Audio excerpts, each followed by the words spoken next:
Hi, this is Felissa Rose from Sleepaway Camp and Return to Sleepaway Camp and The Perfect House. And you are listening to the Timo and Harley Show. Welcome to the Timo and Harley Show.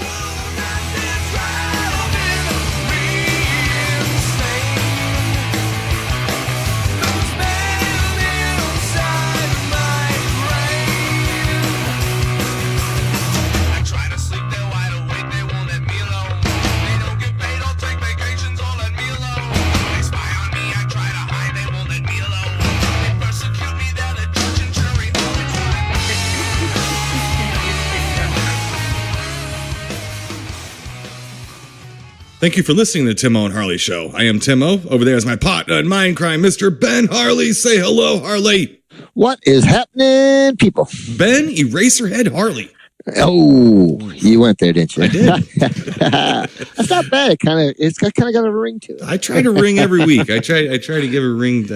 So listen, on the show this week, if anybody hears what sounds like large construction machines, Ooh, my yard is under construction. Not my home. You got construction now. Yeah. Right? Yeah. Usually it's over here. The city made me put a yard in, and I don't even live in a city. That's how bad it is. Yeah. So, I got that going on. So if you hear some tractor sounds or hums or something, ain't nothing I can do about it. They're out there working, and I'm not stopping them. I want a yard. Right. I've got nice yard, too. Yeah. You got some yard there, Timo, but I know what you mean. You want some lawn, not straw. Right? That's right. And as a matter of fact, the straw was gone. It was weeds. Yeah. And now they've gone through with, all kinds of big machinery. And now it's mud. Now it's all dirt and mud now. So we got to get it finished. So just let them do it. And I'm tired of having piles of rocks in my yard. Or in my driveway. Right. Yeah. So we need to push forward. Push forward, Mr. Ben Harley. Forward. Yes. Always must push forward. Yes. Just like the show. That's right. Absolutely. Let's see. Starting off here, Mr. Ben Harley, little sad news that everyone's aware of so far, but just wanted to give our condolences to the friends and family of actor Scott Wilson. Yeah. It was well known at the conventions of one of those friendly guys that would like to have a cocktail with darn near anybody that would be friendly back to him. Yeah. And stuff. And he was one of the good guys. And he's also Dominic Mancini's, one of his closest friends. And one of his first major client, I would say, like big time kind of client. And I know Dominic and Sarah and them are really broke up about this, and I don't blame them. So our condolences to Dominic and all of his crew, and Sarah, and to Scott Wilson's friends and family. So he was a tremendous actor and a very nice gentleman. It was a pleasure to have him around those conventions, especially next to some other turd holes that would come out of these things sometimes. So I know Scott's in a good place. Nice, yeah. I know he's in a good place. So, but what an actor though, Mr. Ben Harley. What an actor. Yeah. Exorcist 3. Do we need to go further? Yes. Even? No, sir. That's where I remember him from. But it was nice. There's a lot of the actors that we've met over the years were really super nice. You know. There's been only a few times that I must say I wanted an autograph or needed an autograph from someone, and this one happened to be for my ex-wife Julie. She was a big Walking Dead fan, and also Scott Wilson. And I would always tease her. I'd say, "You mean the guy from Exorcist 3, right?" She'd say, "What? I said, "Yeah, that guy, right? The doctor, right?" Right. And I still do. Yeah. But yes. I got one through Rachel, a good friend of ours also. And it was very nice. And I know the other day I got a note from Julie, my ex-wife, who had told me that he had passed away. Right. So I said, "You mean the guy from Exorcist 3, right?" And she said, "Yeah." But no, what a nice gentleman. He was. Yeah. And a good actor. And me in Exorcist 3. He's one of my favorites, and I always will like him for that. And, Ben Harley's the kind of guy that says, Scott Wilson, what in cold blood, whatever. Exorcist 3, let's talk. Exorcist 3, now we could talk about you brought up a good thing too, Mr. Ben Harley. We should add our good friend Rachel into that condolences, because I know Rachel sat with him a lot. Yes. And they were pals too. And he really endeared himself to, like, he's kind of Lance Henriksen's like that. And I've met Lance 2-3 times, I guess, and talked to him a few times. But he reminds me of him where you don't hear a bad story about him. Right. You know, right. I mean, he knows why he's there, and he knows he's there to make the fans happy, and he is nothing without movie fans. Right. It's just bread and butter. It's just like a sports team is nothing without the fans paying the bills. Right? Yeah. I mean, it is what it is. So Scott was by all accounts, from my personal experience, which was limited. You know, and you know how I am, Mr. Benner. I don't go off saying, he was my friend. No. But from my limited experience, he was a tremendous person. And not even Hollywood. The world needs more people. When we lose a guy like that, the world becomes a little bit less of a fun place to live in. You know, so, but condolences again to our friends who were his friends and his friends and family. Yeah, so, exactly. Exactly. Lived a full and interesting life. We should all be so lucky, right? Yeah, exactly. Yeah, so I'm still working on it. Yeah. Well, I'm still working on a crazy life too, Mr. Ben Harley. And crazy in my place is this weekend coming up in the space-time continuum. By the time you hear this, it'll be over. That is by design, by the way. Yes, it is, but we are having a drive-in movie theater night at the Dermal Ridge. Yes, at the Oasis. It is known as the Dermal Ridge Drive-In. Oh, yeah. That's what we're calling it. Really? That's nice. I like that. The Dermal Ridge Drive-In. And we are going to have a professional popcorn maker there. We have tickets to get in. It's a little guy who makes popcorn. His name is Salvatore. Hey, Salvatore, make me some popcorn. Come on, Come on, Salvatore. Hey. Why does my ethnicity say popcorn through? I don't know. Yeah. I don't know. I don't know, Salvatore. Where's your monkey and your little box with the spinner on it? Yeah. Anyway, stingy with the salt. I found a way to get really obscure racist right there. I'm good, man. I'm good. You kids these days, you don't know shit. Anyway, but we actually have one of those the professional popcorn popper, those maker things or whatever. Got tickets. Going to do a raffle for some prizes between movies. Really nice. I got an FM transmitter, Mr. Ben Harley. Just like when you go to the drive-in these days. You remember they used to have the speakers on the poles, right? Yeah. Well, I think the drive-in owners realize, maybe it's a pain in the ass to keep replacing all of those speakers that people try to drive away with because they forget to take them out of their window. Yeah. You always had to take a potluck whether or not you got to a good speaker, right? Right. Exactly. So our local drive-in started doing speakers and FM at the same time. Well, I thought about it. I'm like, now how am I going to get the audio to everybody? Because we do live way out in BFE, right? I mean, we live way out there, but there is homes around us and stuff. And I don't want to be aggressively noisy to anyone. So I thought about, I was like, I got a PA system. I mean, I could do the whole thing, the PA system. But Ben Harley, that takes effort. It takes caloric burnage to actually take speakers down a flight of stairs and hook them up. So instead, I thought, well, how does a drive-in do it? I really, Ben Harley, you know this. It's been a dream of mine. I always wanted to run a drive-in. This is my thing. Always want one. I mean, even in my home, I'm looking at my home theaters going, there's too many walls and one too many ceilings. This thing, and stuff. I want it outdoors. I love it. And I don't even really like to watch the movie outdoors. I just have such good memories of doing that I kind of want to do it. So I thought, well, what is it? So what does a drive-in do? Everything from concession stands to everything. So, they transmit. I'm like, well, unfortunately, I have a lot of things here at Dermal Ridge, Mr. Ben Harley. I don't have an FM radio station. No? I'm a big fan of WKRP. I didn't invest enough for Dave Carlson move his operation over here. With Bailey and Jennifer, I would have been fine, I think. Oh, yes. I would have hung out with Johnny Fever, too. Me and him would have been wearing the same gas mask, if you know what I mean. So that's right. Yeah, but so I got an FM transmitter. Mr. Ben Harley, just let people know, they're not expensive. I got one for $50. Really? Yeah. Now they don't go far because the FCC will throw you in jail. And I'm telling you, we already have a radio show. I'm not going to be broadcasting my personal iPod list or whatever, over the airways. But I mean, I think the signal will run for about 300 meters. I'm sorry. Oh wow. Okay. So pretty good. Good clip there. Yeah, about a block or two of city blocks. About wow. Yeah, 1 or 2 city blocks. So. So we're going to do that. And so we're going to have a drive-in. And we tested it out this past weekend with my mom and dad who came by. And how did it work out, bud? I worked out actually really good. We put noises off on the comedy noises off, just to throw something up there my mom and dad would enjoy. And stuff. You didn't show your dad My Bloody Valentine? Or something? I didn't throw anything like that on. My mom would have enjoyed that. She likes the scary movies. Yeah, my mom said, "Oh, I just watched this movie yesterday. It was so good, but so scary.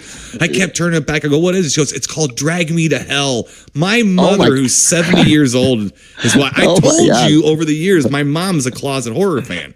Yeah, my mom would have vomited. Oh, I walked into my mom watching Dead and Buried in 1982. Oh my God, yeah. Some kids walk in, their parents like in a compromising position. I used to walk in on her watching horror films. Yeah. I walked in her watching Amityville 2. 2. Friday the 13th up to 3. Let's see. Mom's pretty hip. Oh yeah, my mom. She knew her movies, man. So yeah. But they came out. It was a good time. Everything worked out good. The radio is okay. You know, it's got little. You hear like little, I don't know, fuzzes here or there and things like that. But I'm not WKRP. Part of the character. It is. Part of the character, my friend. You're absolutely right. So we're looking forward to that this weekend, Mr. Ben Harley, and so we got all busy stuff going on. Awesome, Are you still just kind of chucking out the shirts pretty much? A little bit, things have kind of slowed down. I'm only working 11, 12-hour days, which is actually like a break. Lazy. Yeah, yeah, exactly. And it's been nice, believe it or not. So. Right. Yeah. But no, things are starting to even out a little bit, trying to get back to the land of the living as far as, I got a little bit of sleep and stuff like that. Sleep? I slept in until a whole 9 o'clock the other day. And I thought, man, that's like about 3.5 extra hours. Yeah. You need to make sure and tell me this stuff now. I'm sleeping for both of us, right? And I don't need to be sleeping that long. So if you just let me know, I can get up and get some stuff done a little bit earlier. I don't need to be sleeping in. I'm telling you right now. Right, exactly. Yeah. We'll start the show at 6 my time, 5 years. Right. You'd be like, bullshit. Yeah, exactly. That's exactly what you're like. So, well, Mr. Ben Harley, I watched a few things this week, not a whole lot. Lay it on me, man. What do you got? Got a couple of good official films to talk about, and in honor of Mr. This is a really we didn't expect this or anything, but there is another Mr. Dominic Mancini client in one of our official films this week. Okay, so there's a little hint there. And if you're listening to the show, you probably already read this what we're doing, so you already know. But anyway, let's see, Mr. Ben Harley. Couple documentaries, real quick. I'm gonna suggest for people to watch. One of them kind of came out of nowhere, and I really enjoyed this a lot. It's called Game Changers. It's about game shows and the game show hosts. Okay. So everybody, like Alex Trebek is the person going around interviewing the older. He goes from everyone from Pat Sajak to Wink Martindale. All these people. He goes and he interviews them and talks about their shows and how they came about, and they talk about the history of game shows. They do skirt over the game shows were cheating. The little black guy on the industry. Yeah, they kind of skirt over that. They talk about it. They mention it, so it's there. That's about it. Yeah. That to me is really interesting. But it's a really good documentary. Actually, Angio sat down when I was in the middle of it. She couldn't stop it. She had to keep watching it. So one of those good ones. That sounds interesting. Yeah, Game Changers on Amazon Prime. Yeah, it's a good one. Okay. Game show host. Nice. So let's check that one out. It's most entertaining you'll ever see game show. You get a little bit more of an appreciation for what they do. Okay. So, if you can, there's still a guy in a suit saying, survey says. Another documentary. Another documentary, Mr. Ben Harley, that I watched. This is probably the 4th or 5th time I've watched this in 2 or 3 years. Believe it or not, I don't do that very often. It is called, and this week you're going to know why I watched it. Sure. It is called Drive-In Movie Memories. And it is a documentary about the history of the drive-in and things like that. So I've seen it lots of times. And since we are in a drive-in season, a freak out. Well, a little bit of a freak out. Yeah, here at the Dermal Ridge, I had to watch a little bit of that. So NGO sat down and watched with me. I said, "You want to get pumped up for our drive-in thing?" Yeah. She says, "Yeah." I was like, "All right, well, I can either build myself a ticket booth and take a ticket when you come upstairs and hang out with me, or we can watch this." So thank God. That's kind of neat, though. But thank God. He's like, "Timo, you're getting a little weird now. You got to put some pants on first." Yeah. No. But we did find a couple ticket booths that we were going to do a ticket. We have a gate the cattle gate at the front of our little road, a little driveway there, you know. So, but we did look at them, but one was like $200. We made a cardboard. I'm like, there ain't no cardboard worth $200 to me. It's me sitting outside. You're out of your mind, you know. Right. Yeah, and stuff. But drive-in movie memories, very good, very, very good documentary. If you're interested at all, yeah. I mean, the drive-in was invented by a guy in New Jersey because his mother was a portly woman and couldn't fit in the seats at a normal theater. So he designed a drive-in so his mom could watch movies. Nice. What a nice son. What a swell. Yeah. It tests. That's kind of nice. It definitely tests your maturity. Yeah. You know, to hear that, and it tests mine at all times. I normally fail, but Mr. Ben Harley, what did I say? This is like the 4th or 5th time I've seen this. So I was prepared I was prepared finally to see it and just have a straight face and go, that's interesting. That is a very good son. The first time I saw it, I was like, here I come. I'm going to go see a movie. Yeah. Okay. So I got over that. So yeah, what a nice fella. Don't tell the public that I'm a hateful bastard. Okay. There you are. Hey. Yeah. Let's see, Mr. Ben Harley. Why do you hate so much, Tim? I don't know, because that's what I do. Let's see. Moving on. Watched a Dario Argento movie. Oh no! From 1971. Watched The Cat O' Nine Tails. Okay. With lay it on me. Carl Malden as a blind as a bat fella, and James Franciscus from a couple of those Planet of the Apes movies. Nice. It's okay. This is one of his very, very early films, and it's lacking some of the. It's got the Argento stuff in it, but it's lacking a couple of good murders, like things like that. It's a little empty for an Argento film. Still good. Still an Argento film, still wacky, still don't know. Just go with it. Just go with it. Just go with it. Yeah, but okay, not too bad though. Okay. Let's see. Oh, here's one, Mr. Ben Harley. I'm gonna whip this out on you. Oh, look out! Yeah. Hold on, whip this out. From 1983, watched Sleepaway Camp. Okay. Yeah, I saw that was on Roku the other day. I almost took a look. Well, I know 2 and 3 are on Amazon Prime right now, and Angio had said she'd never seen it. Yeah. She's like, have I ever seen this? She asks me. She's like, have I ever seen that? I can't remember. I was like, I don't think so. I said, but I mean, since we met Jonathan Tiersten at one time, and you know, Felissa Rose, of course, I've met quite a few times. Her and Danny are pals too. So I spent a lot of time around these people. So I said, well, okay, we'll throw it in. We'll throw it in. Yeah. You know? And you know, the one thing about that movie is full of who it's full of. Let's put it that way. But the one kid in the movie, I'm like, I know that kid. And it was Christopher Collette from Firstborn. Do you remember the movie Firstborn with Peter Weller in it, when he's like the stepdad and he comes into the family and he's very abusive? Yeah. And Corey Haim is the little brother. Oh, okay, yeah. I think and Christopher Collette's the older brother. And it was a big movie like back in the early, like 84, I think. It's called Firstborn. And it was a domestic abuse type of thriller. Where the kids have to take matters into their own hands against the stepdad to save their mom and stuff. Sure. Okay. Really good movie. But anyway, I knew I'd seen them before. Basically, Sleepaway Camp is kind of like the Plan 9 from Outer Space of slasher films. Okay. You know?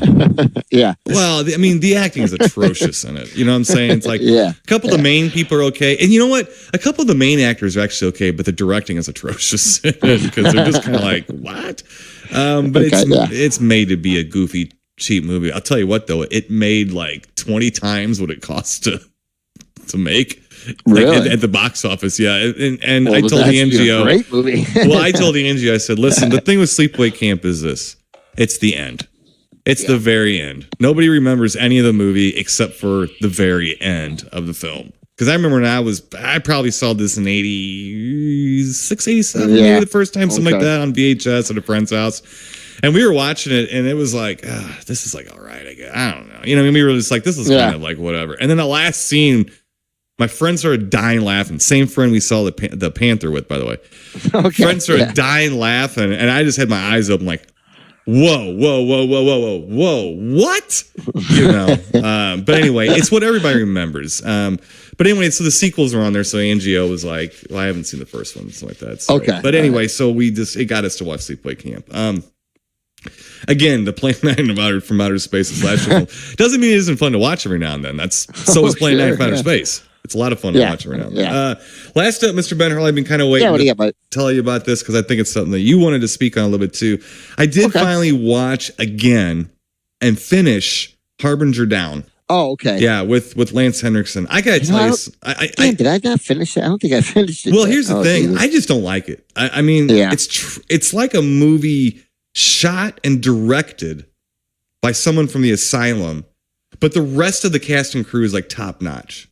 Yeah. Does that make any sense? It's almost like it's lacking too much to make it as good as it wants to be in a way. And I'm telling you, it's even worse the second time around. Really? Yeah. It's just, and I like the idea of it. I love the idea of it. And I like the idea of the effects and I like all it, but it don't look good. And it's just shot terribly. It's just, and the effects are shot terribly, and it's directed awful. The directing is awful in it. And I'm telling you something, ladies and fellas, because some of you fellas do this too, would you stop wearing the contacts? They make you look like a fucking cyborg.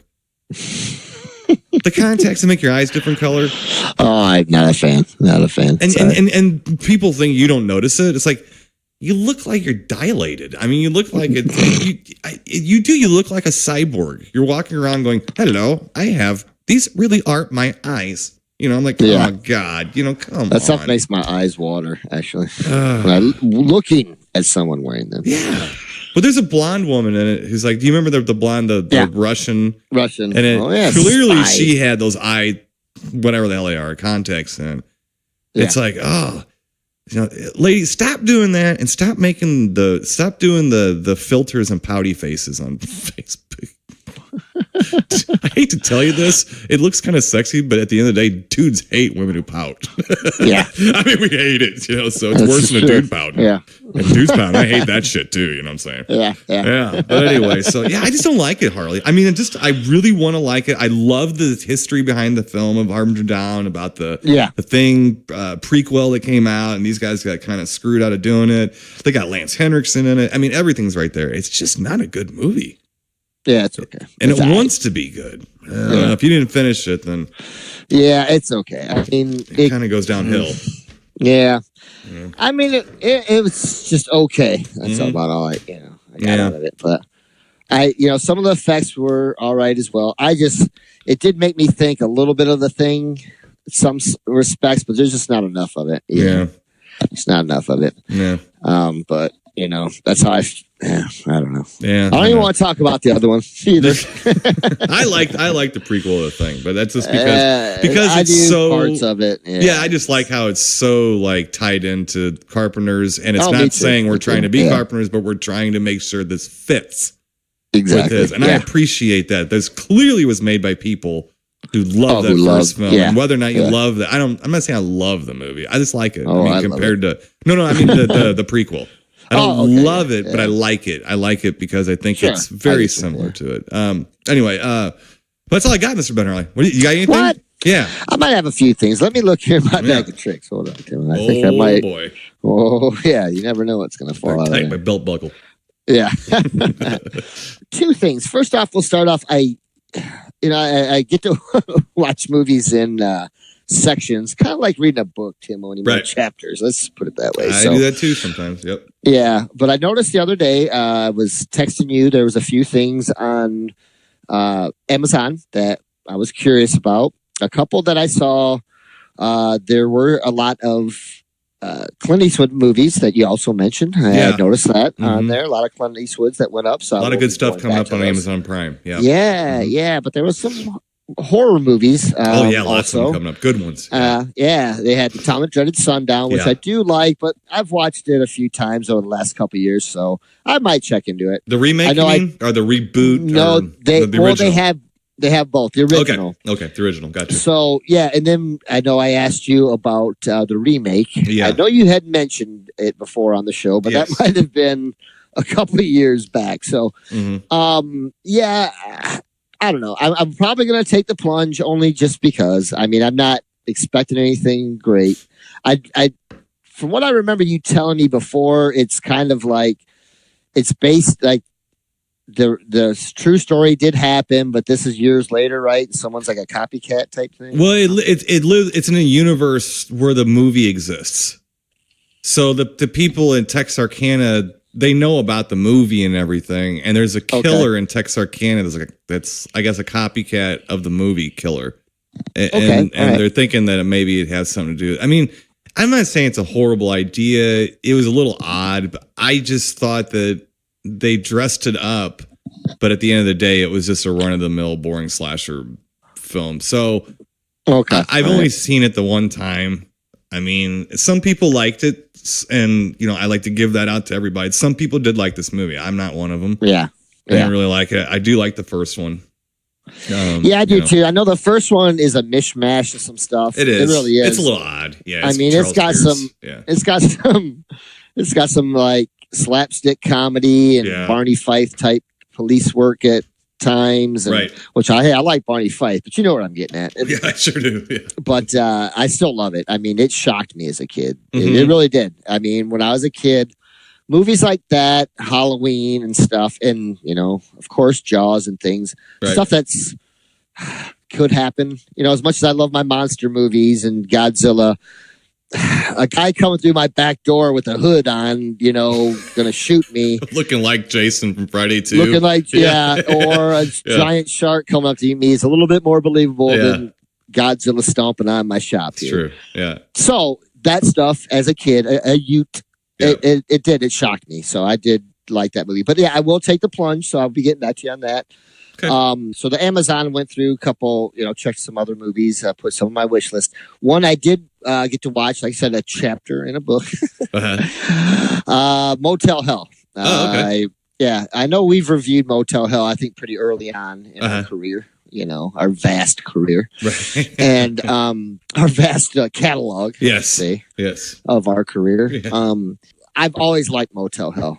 This was another one of those movies when I was a kid that it shocked me, but it was also a little different. It's fun. Yes, but like just a good movie, and watching it again. And this time I really, and it was quiet, believe it or not. It was quiet at my house. I had about almost 2 hours to myself. Holy shit. Yeah. To watch, so I was able to really watch. Like, no distractions, no annoying distractions.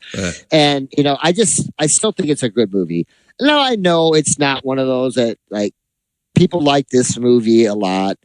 But I think a lot of people, even younger people, and I'm not dogging anybody out by any means. I think people like this movie more because it's called Motel Hell and stuff like that. And I got the T-shirt and stuff like that. I don't think a lot of people have really, I don't know, seen it, really got into it, watched it. You mean, right?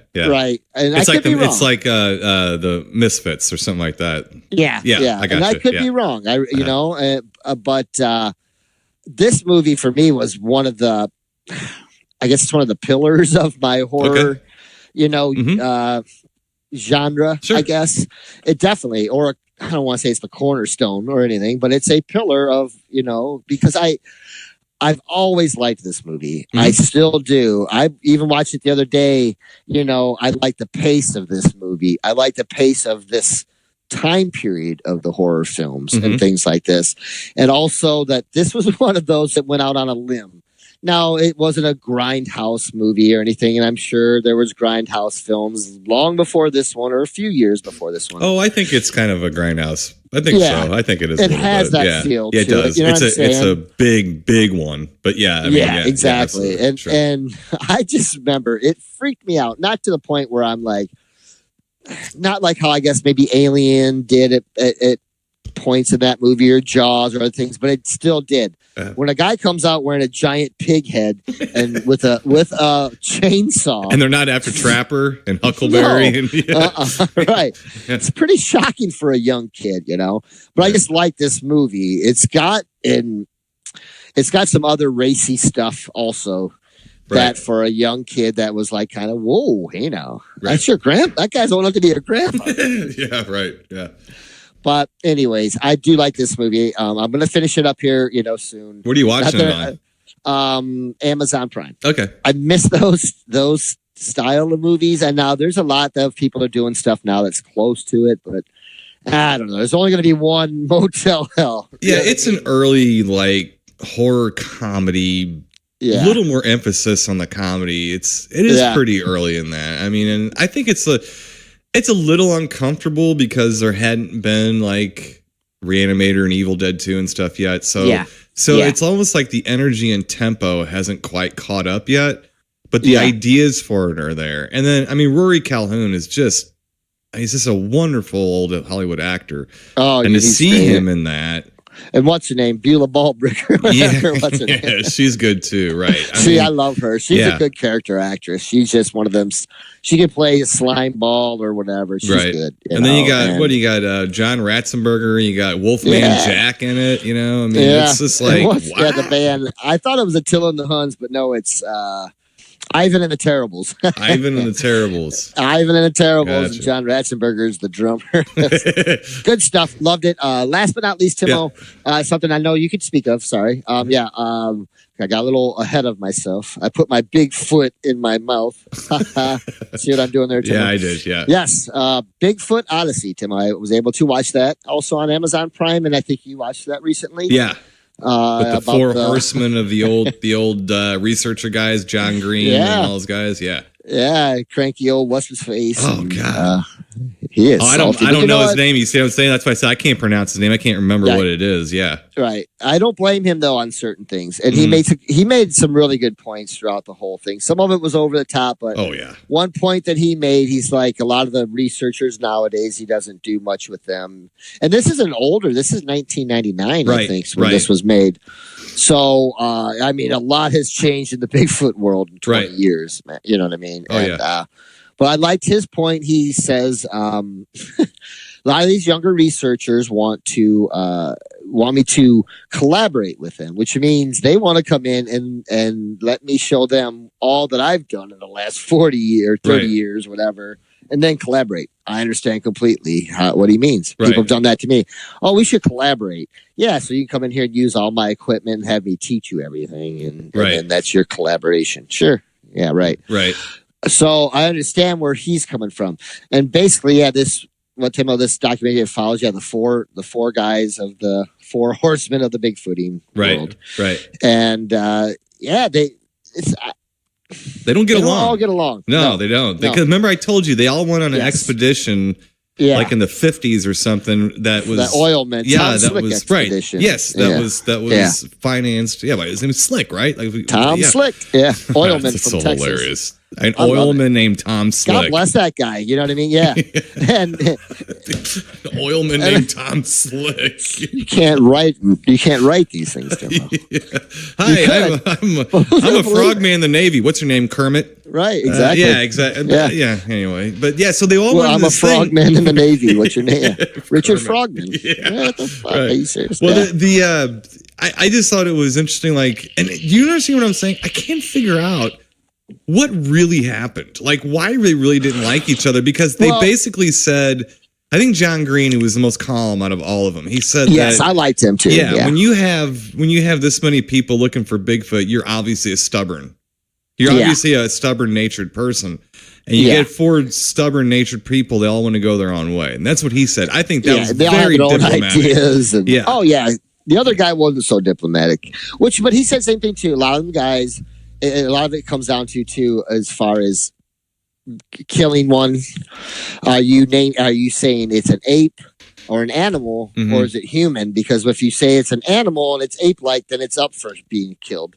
If you say it's more human-like, then no. Then it's, so I understand all around. I liked all of them. And I liked the one guy, though. He was, he's an old school, just a man about town. Like that. When you think about what's the most interesting man in the world. Oh, yeah. This guy. The British guy. Yeah. Yeah. I like that guy. And they all had good points. I liked all of it. And they, but I really enjoyed this one. It was good from start to finish. And it was more about the researchers too. Yes. And the pace of it. Yes. I liked it as well. Yeah. The thing is too, is that it's interesting how we've went from, they were arguing about different features of Bigfoot to now it's back to arguing whether or not it even exists. And these guys, And you go back and this is pre-internet and all that stuff. You go back and you like see this, and it's almost like there's no question, right? About that. But what was I think I was starting to fight during that symposium or whatever thing, or what the hell they were doing that talk. Right. They got into it. The one guy said, "That's it. Right. We're not going to have it's not going to break down. We're not going to have a fight in here." Right. Peter Byrne. That was the British guy. Yeah. But didn't he say something like in 40 or 30 years, he'd only found like 5 prints? Yeah. He'd never seen one. Yeah. He'd never seen one. Yeah. He'd only, he was very, very candid about that, how elusive really that Bigfoot is, right. And that you're going to spend a lot of time and might not have a lot of results. Right. You just might not. And I don't know. Right. One thing that was really interesting to me, Timo, though, too, and I loved it, is they talked a little bit about the Patterson film, and also they showed, like you had said, them going back out there and getting the tracks and things like that. Right. But how much had been going on around there, too, at Bluff Creek before then, and how many of them had been there with Patterson or before and stuff like that. So I found that quite interesting. The most interesting thing to me, though, out of all of it, which was kind of funny, they had that nerdy, he was a nerd. He was trying to be cool guy riding in on his motorcycle, dude that looked like redheaded fella that Danny Partridge or whatever. Not Danny Partridge. Danny Bonaducci? Danny Bonaducci. That special effects guy that was like, he's looking at the Patterson. Oh, yeah. He's like, that looks all right, but, we could do that.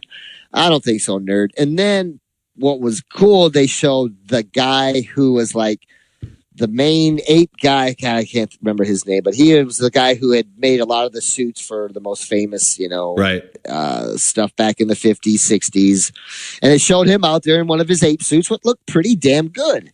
And they had sat down and talked to him, and they said, well, what do you think about it? He said, well, I don't know. He's like, that suit, first off, what did he say it would take, like, how many hours just to glue the hair to that suit and the hair to the suit, because you have to glue the hairs individually to make a suit like that. And put the head on. He said it would take so many hours just for the glue to dry, like 10 hours or some stupid thing. He's like, if that was a suit, that's the best suit that's ever been made. And I thought that was very coming from that guy. I'd take it from that guy over the new special effects nerd. I'm sorry, dude. No. Okay. I'm listening to this guy who was then making these suits at the time period and specialized in gorilla suits. I'm going to listen to this guy before I listen to you. I'm sorry.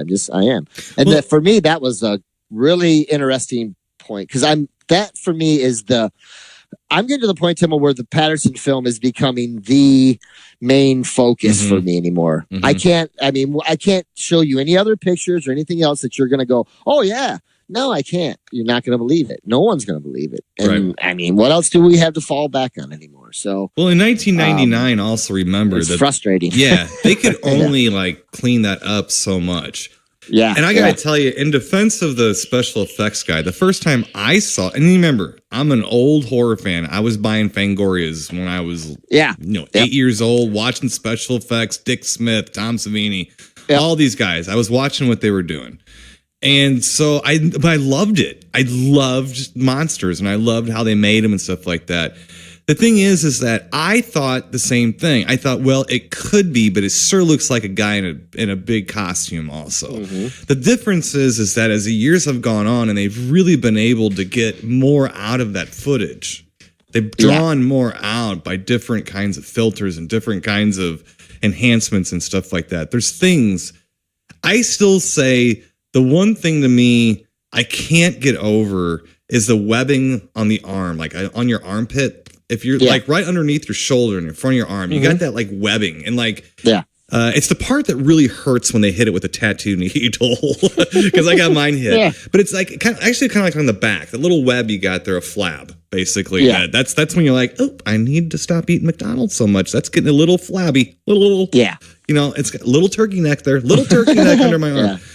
But it's that's all extending and stuff. And that's where you could see skin underneath some of that fur.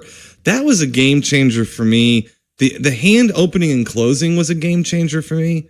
Because if they were going to shoot that thing that far away, they were never going to get that resolution. If they were going to make this all up and stage all this, the proportions of the person in the suit, I never thought of.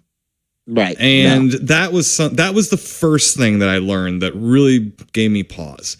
But this was before. So I have to have a little bit of, for the special effects guy, he thinks he could make it, and he could, but it would look more like Harry and the Hendersons. It's not going to look right. It's not going to work. Because does Harry and the Hendersons really look like that Bigfoot at all? No, not at all. Mm-hmm. Not close. I haven't seen the closest thing to a big fat Bigfoot like that I've seen in a film is probably Stomping Ground. Yeah, and it does not look as real. And they did a lot of work on that. And it's okay, but does not look close to as real as what's on that footage. And let's go back. What year was this? I mean, was it like 62 or something like that? Something like that, yeah. It's in the 60s or 67 or something. I think we have in 67. And the thing is 1967, that makes all of this even more implausible. Mm-hmm. I think, personally. Now, I'm not saying it makes it so. I'm saying that I didn't think of these things. And when I gave it a chance and thought, and just really put myself in their shoes. Yes. And I think that's what we don't do a lot. We don't put ourselves in the shoes of some of these people that have footage and seen things and stuff. And just look at what they're saying. Yeah. Look at what they're gaining off of it. And stuff like that. It's just like, it's like the Fire in the Sky story. What good is it doing to these people, Right. Well, the thing is, too, with I don't think Patterson and that they could have afforded to have anything like that either back then. There's just no flipping way. I'm sorry. I just, and it's weird, Tim. I'm kind of different on it. I know this is going to sound weird. The more that the film they started to fix it up, it got less looking like an animal to me and more like a human. Mm-hmm. And I started to waver at one point, but it's just like, there's too many things that I've seen in there. There's too many other factors that just have, cemented my mind on that. And then I know also real quick, and this will be it on the Bigfoot, they also had a guy, do a test on it where they're like, we can't find any like seams or where zippers would be or any type of anything that, and which I also thought was a very good point. Who knows? Yeah. Who knows? But I understand people make fun of it, and I understand why, because I had that. Because they don't stop and take enough time to look at it. Yes. And I had that same thing too for a while, but exactly. But it ended up because I saw that like all of us did when we were kids, when it aired on In Search Of the very first time in the 70s. I saw it too, and I was like, oh, that's it.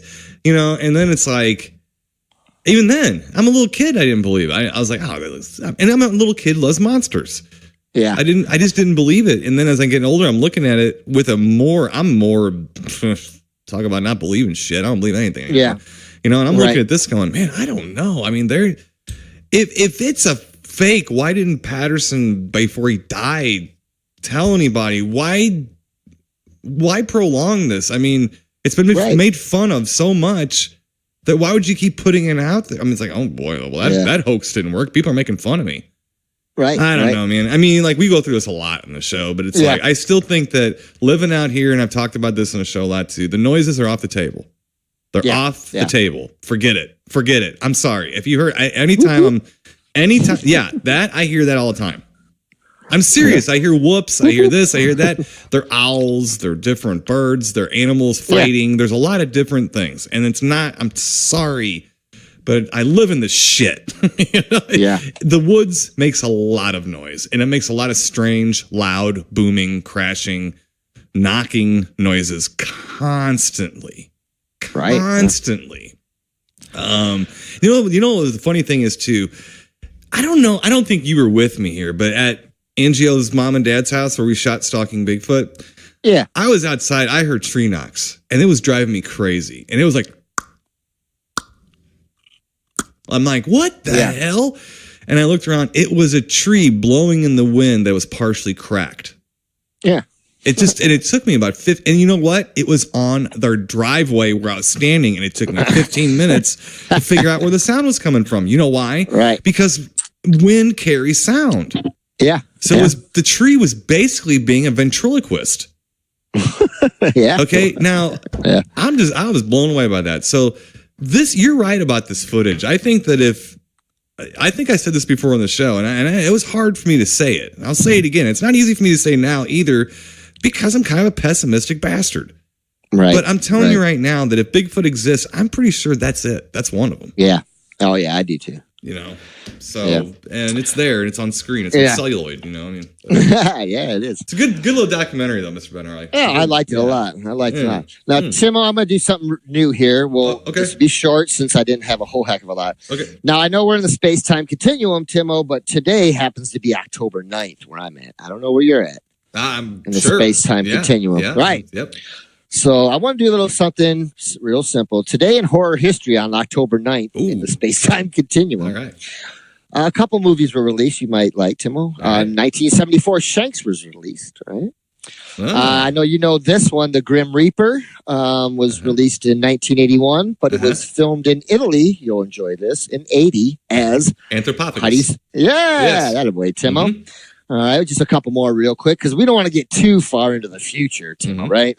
Right. Demons 2 was released today in 1986. Okay. Also, Alien Terminator was released in 96. Okay. And we're going to leave it on this one. We're going to go to 2000. That's it. Right? We're going to cut it off. Today, Halloween 4, the final cut, was released. And also Children of the Corn Revelation. So, yes, my friend. Yes. And then one last thing here, Timo. Since we like our history of horror, now don't get sad. This is supposed to be nice. But today, on October 9th, in 2009, the gentleman named L.C. Ward had passed away. But this was important to me because he did a lot of stuff for Perry Mason, right? He wrote for Perry Mason. Okay. He wrote for Bonanza. But, Timo, right here, he wrote the American sequences for the original Godzilla film. So I had to throw him in there. So let's just, I feel bad that Al passed away, but there it is. L.C. Ward. And then, Timo, also on this day in 2005, Louis Nye passed away, and Louis Nye played Zombo on the Munsters episode. If you remember where little Eddie was excited, he had the horror host Zombo. No, I don't remember that at all. Oh, it's a very good one. Oh, Zombo's a creep. Oh, he's the creepy horror host. Yes, nice. I thought I'd pass that along. We'll try that, every so often if we don't have a lot. Horror history with Harley. Horror history with Harley. There you go. Right there, Triple H. A new little segment. Harley's dropping knowledge on you like seeds falling out of a tree, making noises. People thinking Bigfoot. Yes. Triple H. Nice. History of horror with Harley. That's right. Or however you want to say it. That's right. Let's see. Well, since we've had that, now do we want to start our official films and talk about our history of horror that we're going to do this week then? All right. Let's do our little part for horror history. There we go. Chronological order, Mr. Ben Harley. We're going to start off in 1974. Fine year, 16th of January, the very beginning of 1974. Mr. Ben Harley, I was being burped and spitting down my parents' backs when this thing was on. Yes. So I was April 73. I was still kind of a mushy little thing. So I was 3, looking towards 4. But I will tell you, I do remember watching this when it came out.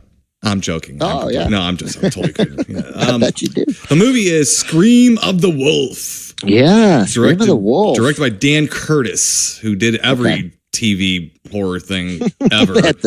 Yeah, and we got Richard Matheson wrote the teleplay for it, and stars Peter Graves and Clint Walker. Clint? So, yeah. Chisel chest Walker. Yes, let me get you a little short storyline synopsis here. Here we go. Get out movie guy. Here we go. Movie guy. A big game hunter comes out of retirement to help track down a killer wolf and begins to suspect that it isn't a wolf, but an animal that can take human form. Ooh. This is a murder mystery where they think it's a werewolf. Yeah. That's it. And then Peter Graves and Clint Walker are old, like, big gamer hunter, like, big time hunting. Yeah. Buddies, right? Is that kind of how it went down? And you think they're supposed to be. Right. And Peter Graves, I guess, is like, he's kind of out of the hunting game, and Clint Walker's got kind of a man crush on Peter. I mean, doesn't he? I think he does. Really has a man crush. I think there's a. We'll get into that a little bit more. But this is on Amazon Prime again from 1974, made for television. Mr. Ben Harley. I do believe. Matter of fact, it might be both films this week. I don't think I've seen this. I don't think I'm not sure I'd even seen the other official film, which I thought I did. But yeah. Anyway, what'd you think of Scream of the Wolf, Mr. Ben Harley? It's like I said, first time I've seen this as well, Timo. Yeah. I like both Peter Graves and Clint Chiselchest a lot. I like Peter Graves. I know he's kind of stiff sometimes and stuff. You see one Peter Graves movie, you've seen most all. But I do like him. Mostly he comes from Airplane. It really does. Because that movie opened me up to a lot of them older actors too. And I liked how they poked fun at themselves. Right. But he's not too bad in this. He's not bad. Now, Clint Walker, I love that guy. Love him. And I remember you told me going into this, I remember this because it wasn't that long ago. You told me going into this, that he kind of, plays a little bit of a smarmy bad guy. He's a jerk. He's a little smarmy, yeah. So that threw me off a little because I'm not used to that. And I was kind of excited he's about always it. like the bastion of morality and everything. Yeah. So it threw me off a little. It really did. It was it took me about half the movie to kind of get into the flow of his character. I think it did him too, as well. It might have taken him. Yeah. But, it's not bad. Now I was talking to Wendy about this and, I'm sure it's probably sounded like this, right. Which I don't blame her, I don't blame anybody, when I'm talking about shapeshifters and things like that. Yeah. But I was like, this, I said, I kind of have a hard time. I said, I think this is going to end up being more of a shapeshifter movie, and I have a hard time. Like Wolfen, kind of. I like my wolves to be more human-esque, or and you like two-legged werewolves. Yeah. I like them to stand on two legs. And so I'm sure, like I said, it kept going. It droned on. But I tried to explain myself. Nobody cares, Timo. You might care a little bit, but you like Wolfen, so you don't care either. Yeah, no, not really. No. I will take that back. I would prefer something more than a dog in a wolf suit in a movie in movies like this. But sometimes when you get the guy on two legs, he's usually wearing a sport coat. He's got a furry beard, or he's like the werewolf of London, and he grabs his hat when he's leaving the house, opens the door. Heavy eyebrows. He's got the eyebrows, he's got the beard and stuff, and a little. So that was a little, but I went with it, Tim. Yeah. I did. I figured, they weren't, breaking any new ground for any, by any means with this movie for me. Right. So I went with it. I kind of knew what I was getting into. So, it's kind of more like. I got a little upset, not upset, because I think the movie is actually put together pretty well. But it's kind of a cheat. And Dan Curtis doesn't cheat in his movies. Remember like the Curse of the Black Widow at the end of it? Like, holy shit, it's a 10-foot spider. I didn't expect that. Well, I'm in. I'm going to watch the rest of the movie now, enjoying it, because I'm going to go back and watch it and enjoy it because I know this. But because right. This is more like a very simplified version of Hound of the Baskervilles, more than a werewolf movie, I think. Even a touch of The Most Dangerous Game is kind of at the end, and that's exactly what I thought at the end. I was like, this feels a lot like that. It's shifted. It went from like Hound of the Baskervilles, and then it went to at the very end, like last 10 minutes, Most Dangerous Game. And it's not a complex mystery at all. I mean, but I kind of like that. I like a simple murder mystery. Or a crime drama, which this is. This is a murder mystery type of psychological kind of mystery crime drama type of movie. And this is a good movie. Dan Curtis doesn't make a lot of bad movies. I mean, anything you had seen, Trilogy of Terror, ever heard of it? Yeah. Right. I mean, so the guy did everything made for TV, in the 70s. So he knew what he was doing, but it's a good movie. And it's not a bad reveal, like the last 5 minutes or 10 minutes, something like that, when you figure out what was going on and stuff like that. Right. But ultimately, it's kind of disappointing to a horror fan.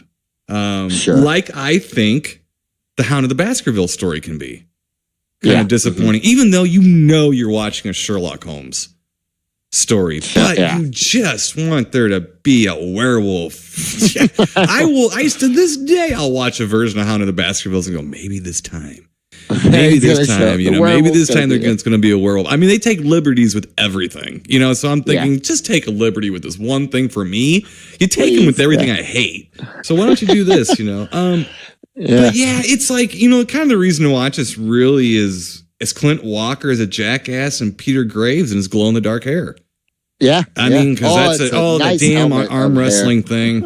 Oh, that's awful, isn't it? It's like, wait a minute. Not even in a movie could Peter Graves beat Clint Walker in an arm wrestling contest. No. I don't think a grizzly bear could be Clint Walker in an arm wrestling duel, and that's kind of weird too. And it kind of gets like, really, Clint Walker does sort of have a man crush on Peter Graves, and he's trying to man him up. He's trying to get him back out there to do some hunting, and he's going through a hell of a lot of bad trouble to do it, basically, and stuff. And so it's odd. It's a little different. And I think that it's a good movie, but it suffers because it doesn't know who its audience is, really.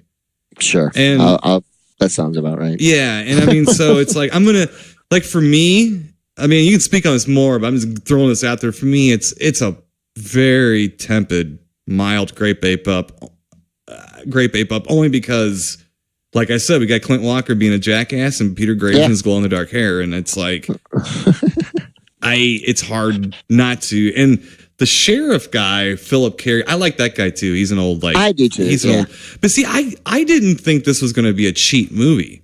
So I thought the sheriff was a werewolf.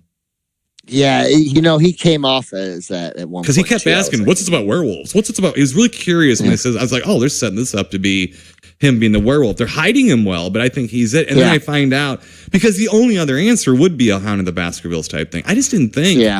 I just didn't think that they're going to cheat, and they didn't. So it threw me. I admit it threw me, but it's not for the right reasons. The woman too at one point. For some reason, I'm like, wait a second. No, there's something fishy going on here. But I'm like, nah. I was hoping. You guys got hope for stuff. I'm not going to give away like the whole end because it is on Amazon Prime. You can watch it, and it's an entertaining. It's like an hour and 15 minutes, like some of these movie of the weeks were. And stuff. So it's not long, and it's entertaining. It's actually a pretty decent looking transfer for the platform you're watching it on, the age of the film and everything, and what it is. It's old. It is old, and it looks okay and everything. But I just really think it cheats a little bit, and I don't like movies that trick horror fans into watching a horror film. I don't know. I like the actors and everyone involved so much that I kind of forgive it. But for a review's sake, I'm not going to forgive that. I'm not, because we're a horror show. And so if we watch a movie or review a movie, it's not a horror film, we're going to tell you. We're going to tell you because I think it's unfair. So this is not a horror film, but you just don't know it's not until the last 15 minutes.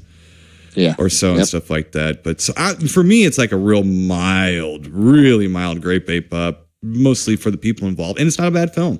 Not a bad little story, No. I might have to piggyback on that a little bit, Tim. It's not that I didn't really like it. It's just, it's okay. It has potential to have been like a horror film, but it's more of a crime mystery. And Clint threw me a little on this one. He threw me a little by being a bad guy, and I'm not sure. I like it sometimes when you like people the heel. broaden their horizons. And I just didn't. I think I might have preferred Peter Graves as the bad guy for some reason. You wouldn't have known the difference. His performance would have been exactly the same. You just they would have given him black hair instead. He doesn't show emotions. He can't afford to have one more wrinkle on his face.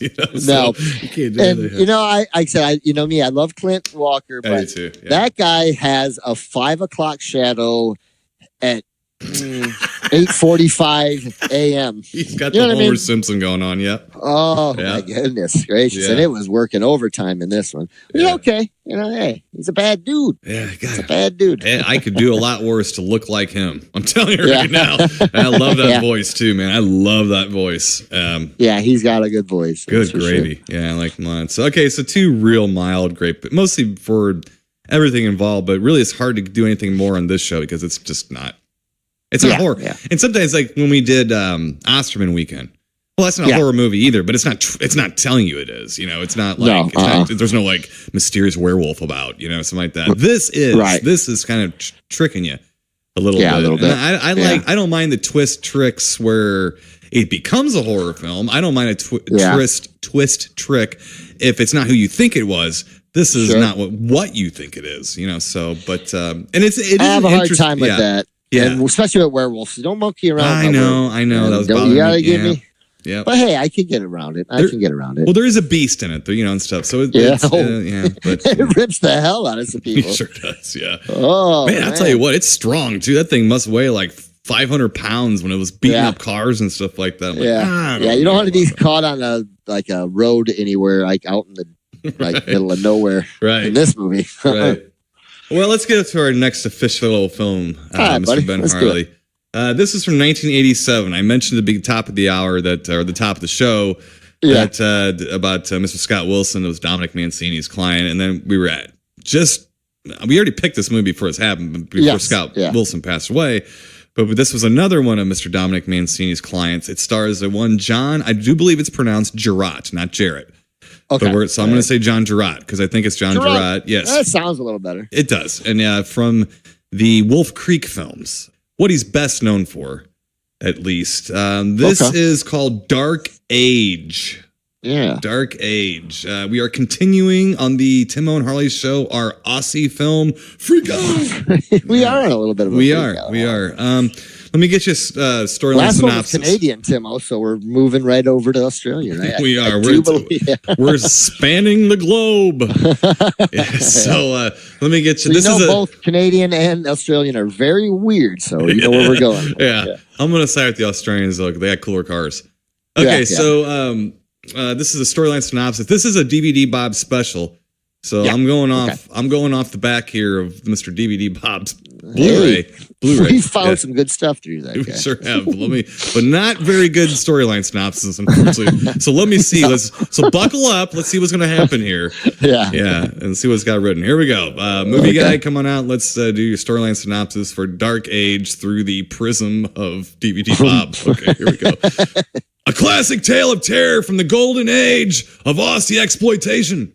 Dark Age features outback stalwart John Jarrett, Wolf Creek, as Northern Territory Wildlife Ranger Steve Harris, a stoic survivor charged with conserving the ever-diminishing crocodile population from encroaching hunters hell-bent on destruction of the species.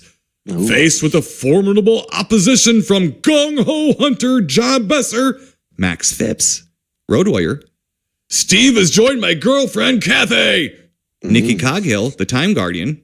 I don't know the fuck the Time Guardian. I think I've heard of that. Anyway. Yeah. And sets out to relocate a giant crocodile to a breeding ground sanctuary well out of harm's way. Aided by expert tracker Undumundumba. The Aborigines guy. Yeah, you know that dude. And Ajurale, the other Aborigines guy. The intrepid foursome risk life and limb in a terrifying journey that will test their nerves and transform the tranquil territory waters into a raging red torrent of death. Oh, for God's sake. That's a lot for this movie. Okay. I came up with a new term. Mr. Ben Harley. I think you're going to like this. Very simple. Very simple. Very obvious. Very simple. Sure, I'm not the first person that thought of this term, but I'm the first person on this here radio program. So as far as in this world, in the Timo and Harley show universe, like the Marvel universe, I just created this word. Okay, so this movie is predictably and unashamedly Jawsy. Oh, for sure. Jawsy. Yeah. That's my word, Jawsy. Hey, I like that term. But in fairness, isn't Jaws a deluxe version of the 50s monster drive-in movies too? Oh, when you think about it, like they have the expert, they all go out and find it. Yeah. So it's very, very similar to that.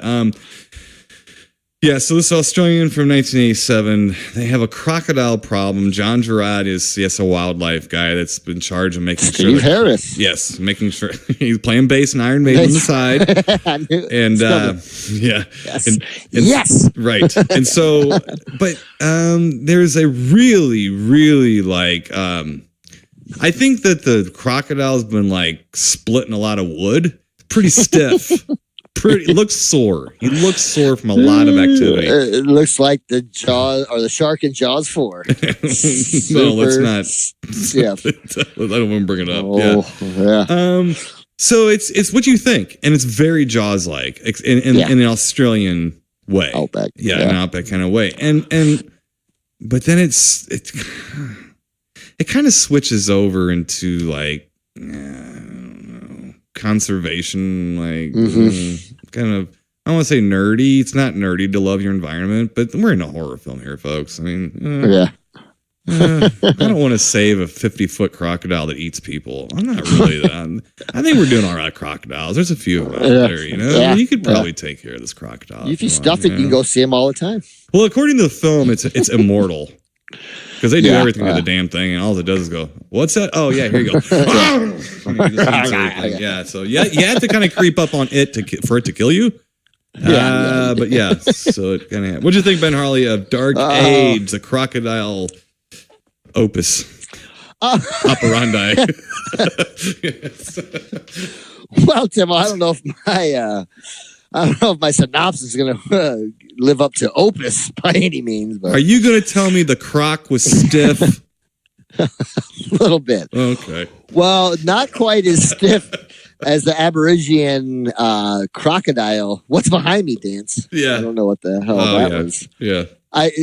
Timo, I was being lazy last night, and but I really wanted to get off of my bed and take a picture of that to send to you of the Aborigine. Yeah.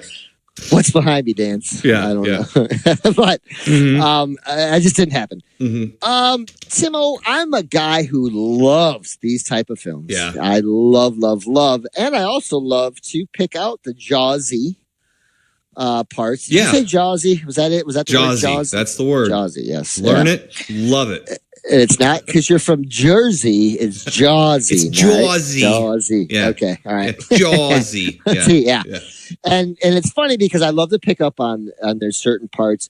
And it was funny. The one that the part that really made me think of Jaws is the poor little kid, that little guy, handsome little kid. And he had a little boat, and he was out playing in the water, and they saw the crocodile coming. Right. The log, Timo. The log shaped like a crocodile. It was making its way over there.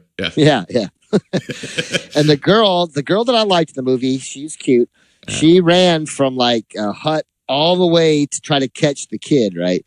And she's running, and it was the total Jaws, scene, like when Chief Brody's running to the lagoon. Right. Just almost down to the everything about it. Right. But what was funny is this lady, she runs to the water to save that little kid, and she gets to the water, and she's only about 3 feet from him. She's actually closer to the kid than she is. Than the slow moving crocodile. Yeah. And she stands there, she goes, no, wait, no. And she stops, she waits, How and heroic. then she decides. Then she finally decides to go, and the crocodile's way closer at this point. Yeah. To go in there, and that little kid got chomped. I sure did. Yeah. Oh, I didn't expect that. And I was thinking, you ran all the way from way over there. We did that Jawsy scene, and you stopped. She held up for like way too long, didn't she, Timo? Yeah.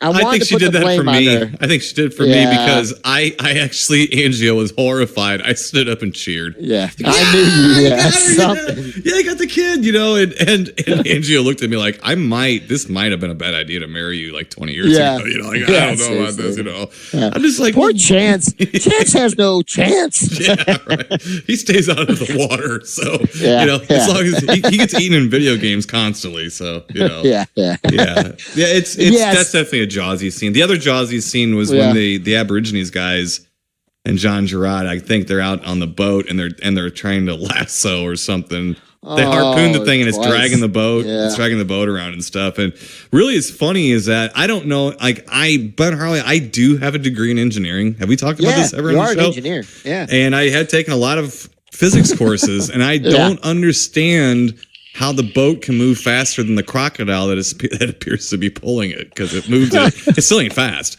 but it's still pulling it. And I'm thinking, oh, this is just like the barrel scene, from Jaws, and it's got a little Moby Dick even in there.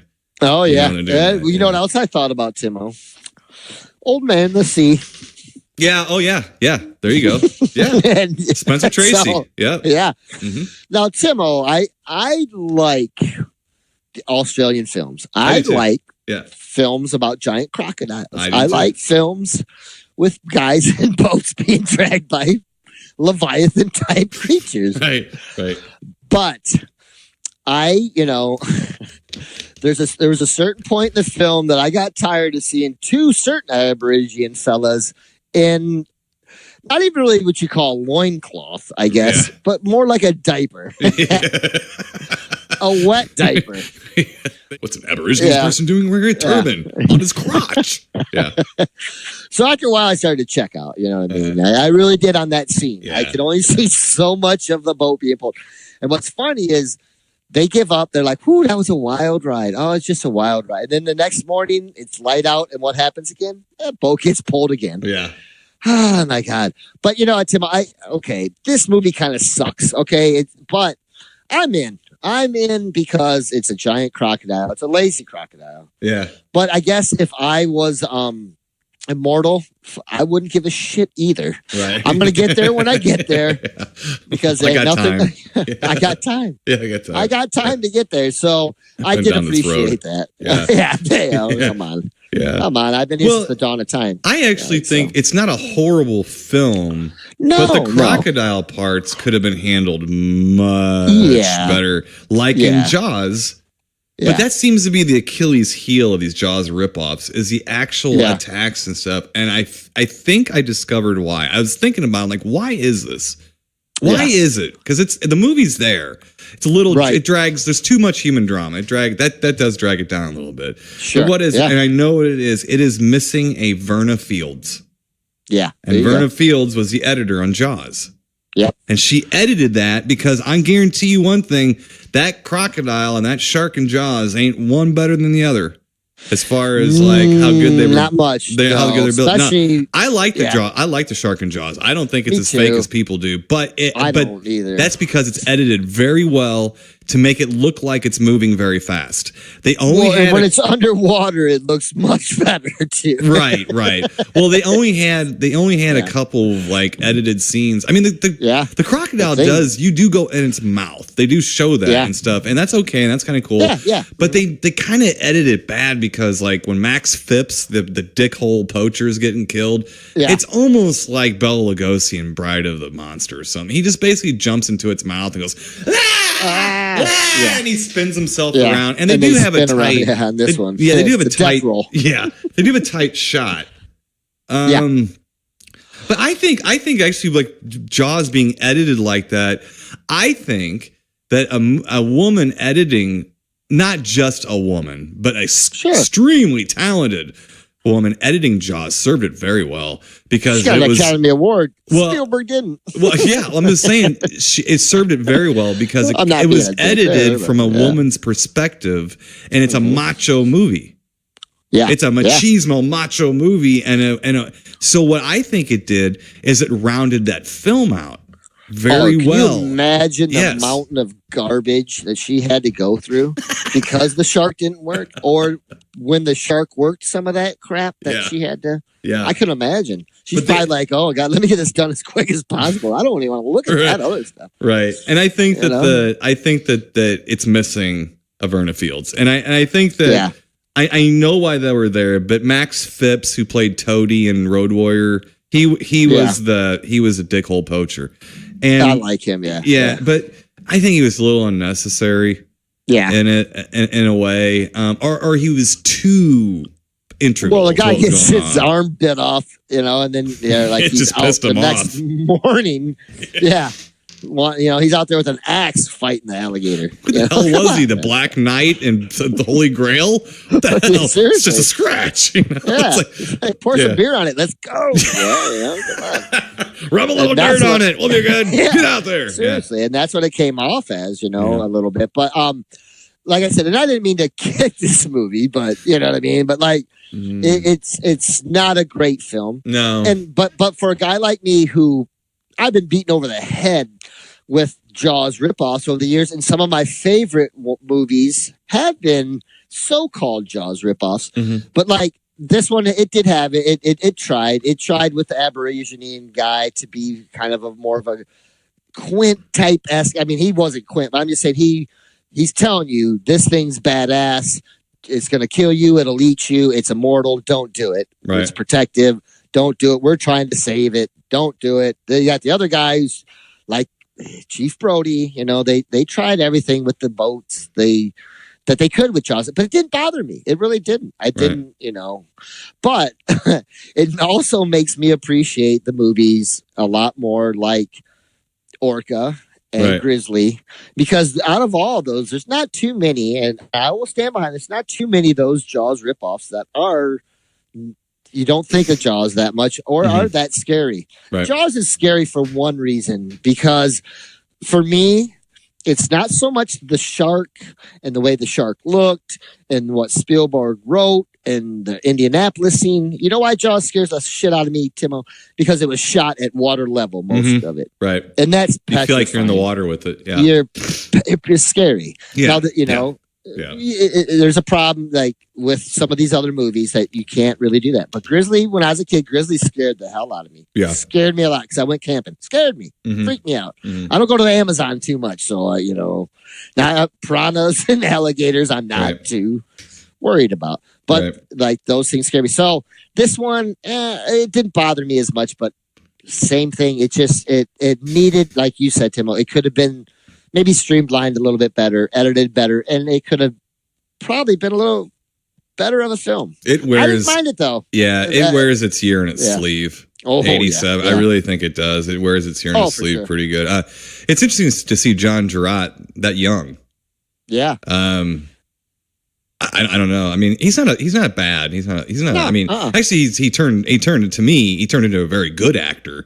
I don't know if this was his acting as much as directing and stuff. I'm not even saying I had a problem with it. I'm just saying he was sort of there in a way. He did a fine job, but he was kind of there. It wasn't really much to hang your hat on in this movie. I don't think it was. Really. I don't know if it was individual's fault, but it could have handled some editing and a different cinematographer and a different editor, I think, would have helped this a lot. Because if you could have made those attacks like close-ups with splashing and quick stuff, and then just showed like the crocodile every now and then, I think it probably would have been served a lot better. But I don't know. I'm debating whether to poop in this movie or not. I don't really know. Right. It's not a squirty one.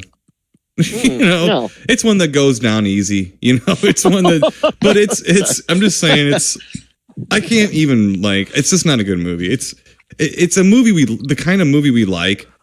Sure. I like the Aboriginal stuff too, but for God's sake, Red Hill handled the Aborigines better than this movie did, and I do like movies about it because I think they're old and old people, very old people. I mean, they've been around forever. Yeah. I think like Will Sampson and Orca, the Native American in that movie, it was kind of handled better because he gave some insight. But sometimes it's like, Native Americans got killed by animals too. They weren't immune from it, from their sorcery like knowledge of the woods. I mean, it's like, and I kind of felt that way about this. It's like once they said they were going to capture the crocodile and take it back home, I'm like, I'm out.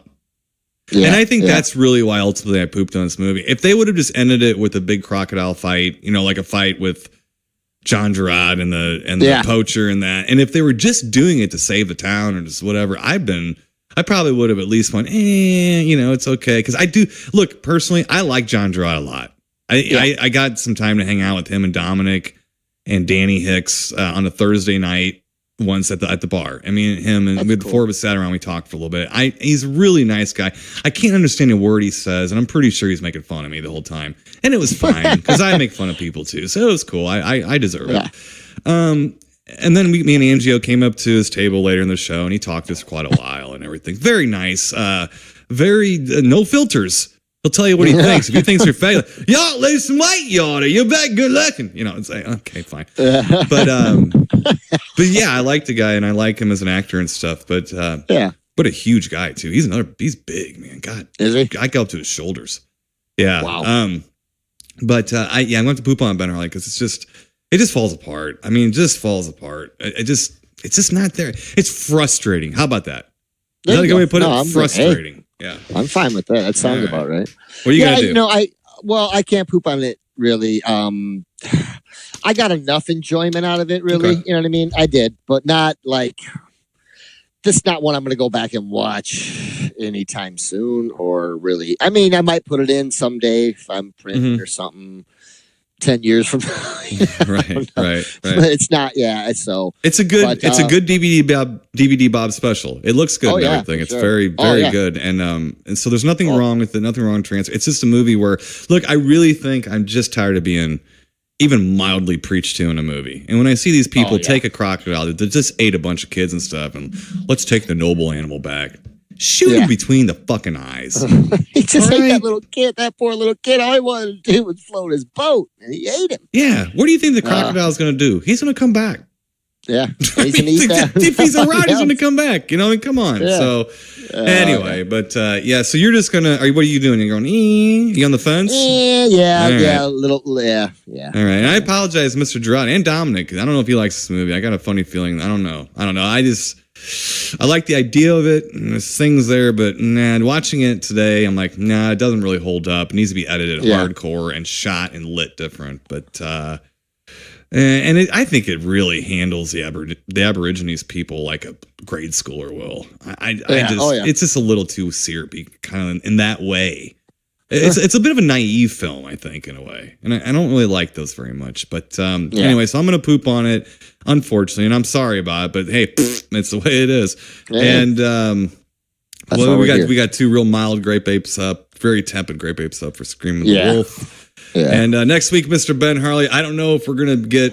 I don't know what the hell we're doing, but the odds are the movie at least traveled through Australia if we do it next week. Let's just put it that way. So, right. Until then, Mr. Ben Harley, stay spooky, and we'll talk to you then. Keep it creepy, people. You've been listening to the Timo and Harley Show, brought to you by ScreenPrintingFactory.com, your affordable one-stop solution to all your screen printing needs.